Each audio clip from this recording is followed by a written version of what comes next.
Good morning and welcome back to another Saturday Somm-things with Mott's, or as I like to call it, drinking wine at 9. It is the weekend of daylight saving time, and just a couple reminders before I reintroduce my wonderful guest. Today I will be tasting wines at the wine desk. It is Saturday from 3 to 4, and as always, it's free. Just bring your ID, because at Argonaut this month we are celebrating Women in Wine, Women's History Month.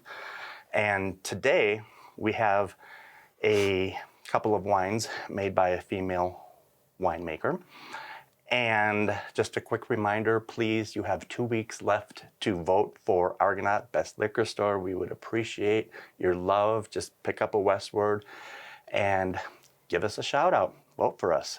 So today I have a recurring guest, my really good friend, Larry Galceron. He is the brand ambassador for these wonderful wines, working with Summit Mountain Gallo. So Larry, welcome back to the table. Thank you, Mats. Glad to be back. So on with the first wine.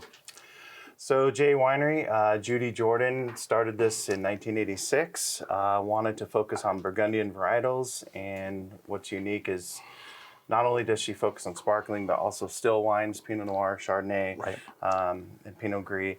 So just an awesome project has done, and did this in Sonoma County in Russian River Valley. The winemaker, Nicole Hitchcock, she was awarded Winemaker of the Year just a couple of years ago from Wine Enthusiast. So a great representation for Women Month. So pretty cool thing. So we have the J Cuvée 20. I already took a sip. Cheater. I know. We've had this before, and Yeah. as Larry said, Nicole Hitchcock is just so good at what she does. Yeah. So tell us about the cuvee. So the Cuvée 20, both of these sparkling wines are made champagne methodois. So basically what that means is the wine is secondary fermentation in the same bottle. Then the bottles rest on their lees for an average of 9 to 2 years, months to 2 years, just depending on the complexity and style that you want to attain. This one is Chardonnay dominant, followed by Pinot Noir and Pinot Meunier, which are your 3 classic champagne grapes. Gorgeous. So this one, I mean, it's Dry. it just always delivers. Crisp. It's elegant. It has finesse.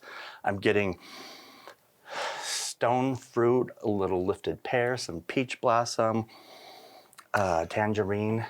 Just gorgeous. And also keep in mind, to our wonderful viewers, any of these would be perfect for upcoming Easter.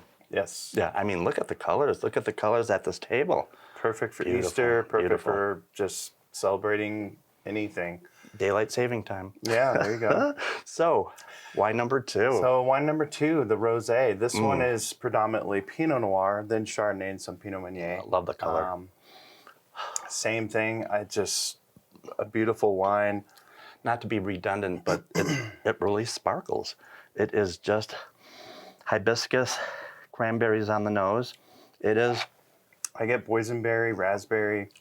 yeah, a lot of deep red fruit. Even though it looks a little light, you're getting your cherries, your raspberries, your wild strawberries.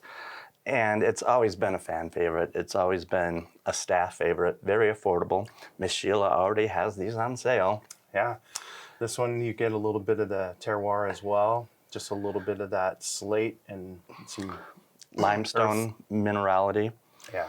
And I always ask people this: what is your favorite pairing with champagne?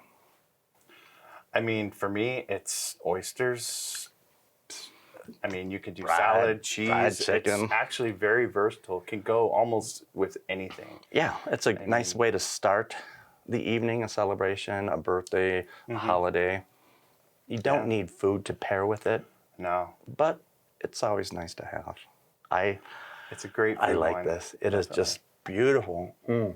Yeah, and both of these wines, they've scored 90 plus ratings. This got a 96 from Decanter, 93 from Spectator, Enthusiast, 91. I mean, it's just consistently a good quality product. Right.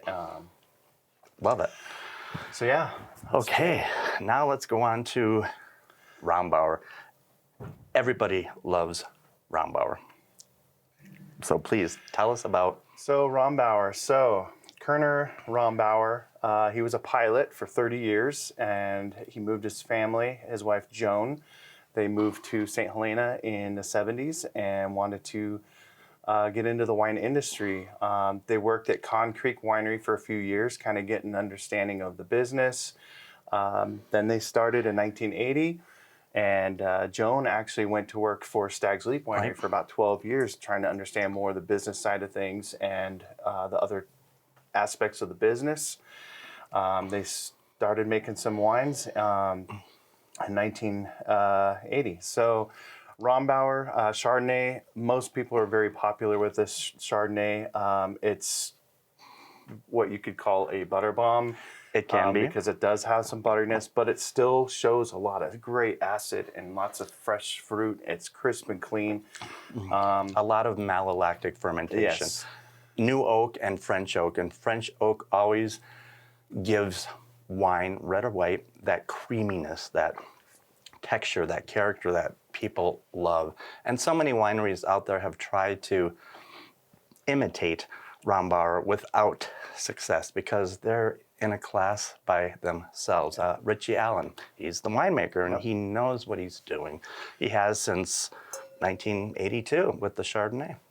And this Chardonnay, it's Carneros, 100% Chardonnay. And another thing that adds the texture and that butteriness and creaminess is they stir the lees in the barrel.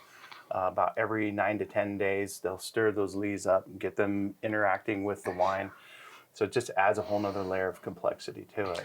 Restaurants love serving this, often by the glass. It's a fan favorite amongst women. They love this dynamic. It's picked up a nickname as Cougar Juice. I wasn't going to. Oh, whoa! I wasn't going to say it.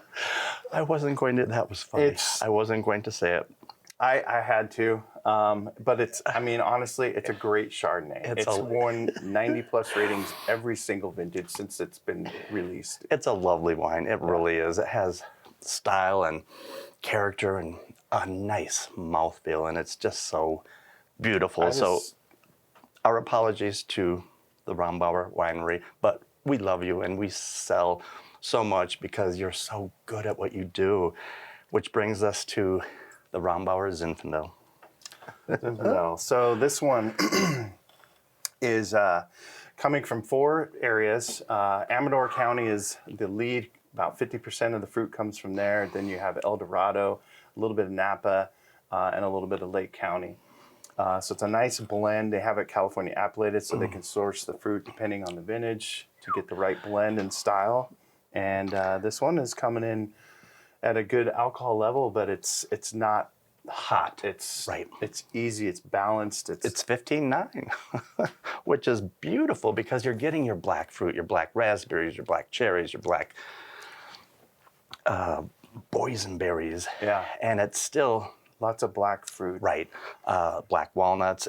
Just a beautiful, beautiful Zin because I think they do that so well. And you could pair this with steak or chops, charcuterie, anything because A, it would stand on its own. Yeah. Or B, I think it would be best shared with people and food. I mean, this to me is paired nicely with pretty much any kind of grilled meats. Right. It's ambrosia. It really is. And Larry, I can't thank you enough for joining me at the table again. Our last video, October 21st of last year, was amazing. And just a quick hint or idea for everybody out there, go on our website, argonautliquor.com, and look up our new wine club. Myself, Miss Sheila, and Aaron have put together a couple tiers of fantastic ideas to join different wine clubs within Argonaut, and it's so worth it because we're here for you. And Larry, thank you so much for coming back to the table. Cheers. Happy daylight saving time, and we hope to see everybody soon.